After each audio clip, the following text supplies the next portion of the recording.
E olha só, minha excelência, uma reportagem do jornal Washington Post revelou que o presidente dos Estados Unidos, Donald Trump, ainda tenta reverter a derrota na eleição para o democrata Joe Biden. Desta vez, Trump ligou para um secretário de Estado e o pressionou a encontrar votos a favor dele. Alguns trechos dessa ligação você confere agora na reportagem do nosso Fernando Martins. A menos de 20 dias de sair da Casa Branca, o presidente Donald Trump ainda tenta reverter a vitória do democrata Joe Biden. Desta vez, por meio de uma ligação telefônica, pressionou o secretário de Estado da Geórgia, Brad Raffensperger, a encontrar votos suficientes a seu favor. O caso foi revelado pelo Washington Post deste domingo. O jornal americano teve acesso à gravação da ligação, feita no sábado. A conversa teria cerca de 1 hora e o presidente repreende, implora por apoio e até ameaça o secretário. Ele diz em um momento: "Veja, tudo o que eu quero fazer é isso. Só quero encontrar 11.780 votos, um a mais do que nós temos, porque nós ganhamos o estado", explica referindo-se à Geórgia. 10 ex-secretários de defesa dos Estados Unidos escreveram uma carta aberta dizendo que a eleição terminou e defendem a legitimidade do processo.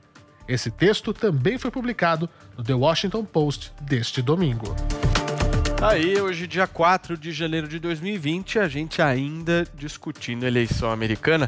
Mas você sabe, Joel, que esse caso do grampo no Trump me lembrou o grampo na Dilma, né? Lembra?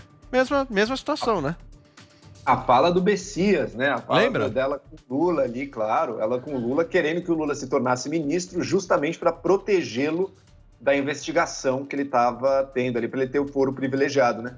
E lembra na época como é que foi a reação dos petistas? Falaram, que absurdo revelar uma gravação de um presidente da República, isso é criminoso, isso é um absurdo. Queriam focar apenas no método, né? E não no conteúdo. O conteúdo eles ficavam quietinhos. Exatamente a mesma coisa que muitos trumpistas têm feito agora. Que absurdo gravar um presidente da República.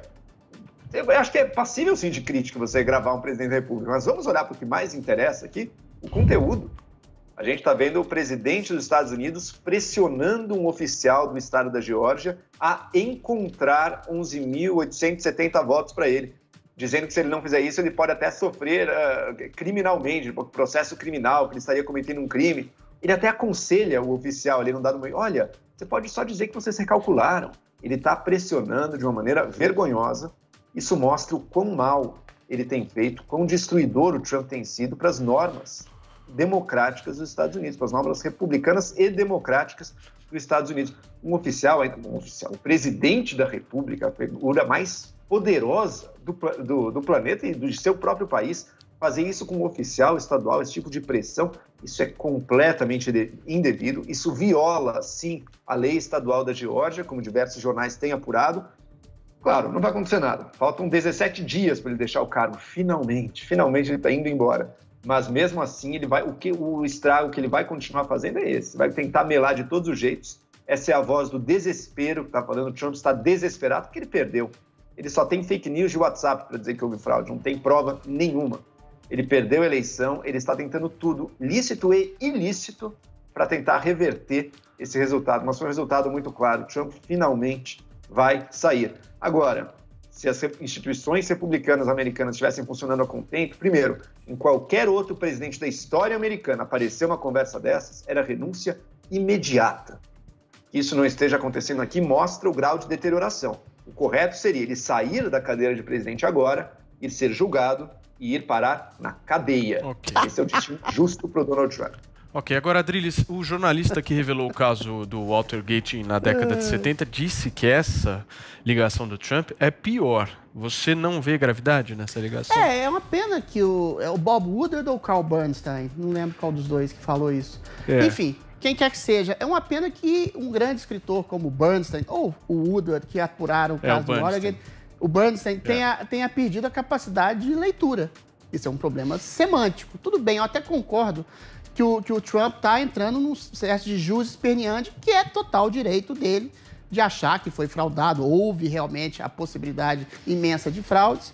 houve a possibilidade de medidas, de rigores, de regras terem sido alteradas em nome da possibilidade de fraudes. O Texas colocou dessa forma, outros 20 estados submergiram nesse exato viés, ou seja, autoridades, auditores, fiscais vieram a público dizendo que foram fraudes, são constantemente censuradas não só pela imprensa, mas agora pelas redes sociais, que proíbem qualquer tipo de declaração nesse sentido. Então, onde que essas pessoas, auditores, delegados, fiscais, vão se manifestar? Se elas não têm nem a mídia, nem as redes sociais. Existe, sim, uma fraude do que seria jornalismo, porque essas pessoas perderam, inclusive, a voz. Então, o que tem essa voz é o Trump. O que ele diz, e de maneira explícita, é: encontre votos fraudados. Ele não mandou aplicar uma deturpação ou uma fraude na contagem geral. Ele diz que nós ganhamos o Estado, houve fraude nas eleições do Estado da Geórgia e eu gostaria que você achasse votos fraudados, deturpados. Ou seja, é um problema de origem de interpretação de texto ou de má-fé que leva a crer que o presidente teria pedido para fraudar as eleições que ele diria que já estão a priori fraudadas. A questão que se coloca é essa. Houve fraude nessas eleições, tudo indica que houve fraude nessas eleições. Não exatamente, a gente não pode dizer de maneira peremptória a ponto de mudar o resultado eleitoral. Não houve fraude só de tia de WhatsApp. Há auditores, volto a dizer, há delegados, há autoridades, há fiscais dizendo sob juramento, e nos Estados Unidos se você comete perjúrio, você vai para a cadeia, em juízo, que houve fraudes, que testemunharam fraudes. Houve fraudes nas eleições pretéritas? Houve. Nesse ano, por causa da pandemia, por causa de votos em correios, por causa de regras alteradas de última hora em nome do Covid, por causa de um amplo e ostensivo e opressivo apoio da mídia e das redes sociais. Todas as vozes dissonantes que falam na possibilidade de fraude são caladas. Então, possivelmente, a gente nunca vai saber, a não ser em juízo, de possibilidades reais de fraudes. Em relação ao Trump, é muito simples. Ele fala: encontre votos fraudados. Ele não diz fraude à eleição. É um problema. Peraí, só última frase. É um problema ou de semântica, ou de burrice, ou de mau caratismo de quem interpretou a fala do presidente, como é o caso do Bob João, um minuto. Deixa eu só fazer uma pergunta para o Adriles. Peraí. O Adriles está fazendo um comentário em relação à ética do presidente. Sim. Mas, de qualquer maneira, e aí é isso que eu quero te perguntar. Perfeito. Um presidente da República é o maior representante do poder público nacional. Ele tem uma prerrogativa de estar na cadeira de presidente da República que, por exemplo, o Joe Biden não tem. Qualquer outro que tivesse ganhado as eleições não tem. Certo? Perfeito. Há algum tipo de vantagem nessa ligação? Porque essa mesma ligação, se por um acaso um outro candidato quiser... Não, acho que não. Ela é uma vantagem. A vantagem do ponto de vista... Ela é uma vantagem do presidente da República. Né? Claro, sim, mas é óbvio. Claro. Há uma cadeira institucional. Nós estamos falando do cara mais poderoso do país que liga para o seu funcionário, praticamente, sim, porque é um secretário ali. Então, existe algum tipo de pressão. A gente pode até discutir e deixar à parte essa questão das fraudes nas eleições e tal. Agora, não é um gesto legal, Adriles. O cara pegar o telefone e ligar para um cara... Não é. O cara é superior. Ele está exercendo algum tipo de pressão ali. Eu entendo que ele não falou, olha, é para trocar o voto ali. Essa que é a questão, mas não interessa. Ele é o presidente. Não! De todas as maneiras, existem... Adriles, é uma régua. Pensa numa régua. Tá tudo errado. É uma régua. Tá. Essa questão do cara pegar o telefone, ligar e pedir para trocar o voto tá no centímetro número 30. O cara pegar o telefone, ligar e, de qualquer maneira, pedir para achar votos fraudulentos tá no centímetro 10, 15, mas tá errado. Um presidente da República não tem que fazer isso. Em qualquer país. A gente entra na velha questão. É uma coisa que pode ter uma contestação moral, ele exercer uma pressão subreptícia, subliminar, em cima de uma autoridade, mas ele não pediu, essa questão é inarredável, para que se alterasse o resultado final das eleições. Ele diz de maneira peremptória: houve fraude e eu queria que você achasse esses votos fraudados. O que é autoridade responsável? Porque aí você está menosprezando a autoridade responsável. O sujeito fala: olha, as contas do senhor acho que estão erradas. Não houve fraude. É diferente, completamente diferente do caso do Bessias, por exemplo, que ali houve um poder...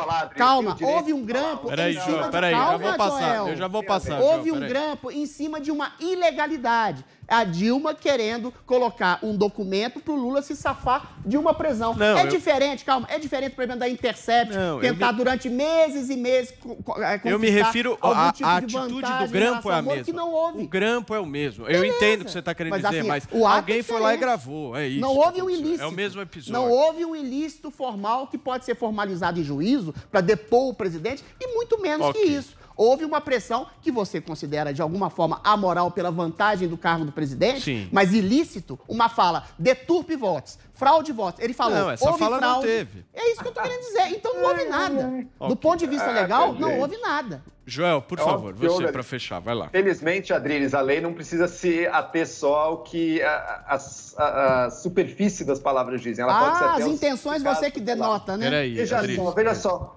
Adriles, o Adriles está certíssimo. Inclusive, a Dilma, quando ela chamou o Lula para ser ministro, foi pelos méritos do Lula para fazer a articulação do governo. Foi só isso. É isso que você quer que a gente acredite, mas com relação ao Trump, Adriles. Não dá para entender essa pombinha de inocência toda vez que é o Trump fazendo ilegalidades, imoralidades, baixarias flagrantes. O cara ameaçou o secretário com ação criminal que ele iria levar em cima dele. O presidente da República te ameaça com ação criminal. Esse é o nível da coisa que aconteceu ali por algo que não tem nada. Porque o presidente inventou que houve votos roubados. Ele inventou, ele mentiu e segue mentindo. Ninguém é proibido de falar isso na rede social, não. Só que a rede social bota o aviso, olha, isso aqui não tá... No YouTube proibiram qualquer vídeo, Apenas isso. Adriles, se você aplicasse ao Trump a mesma regra que você aplica ao Lula, você estaria defendendo a pena de morte ao Trump.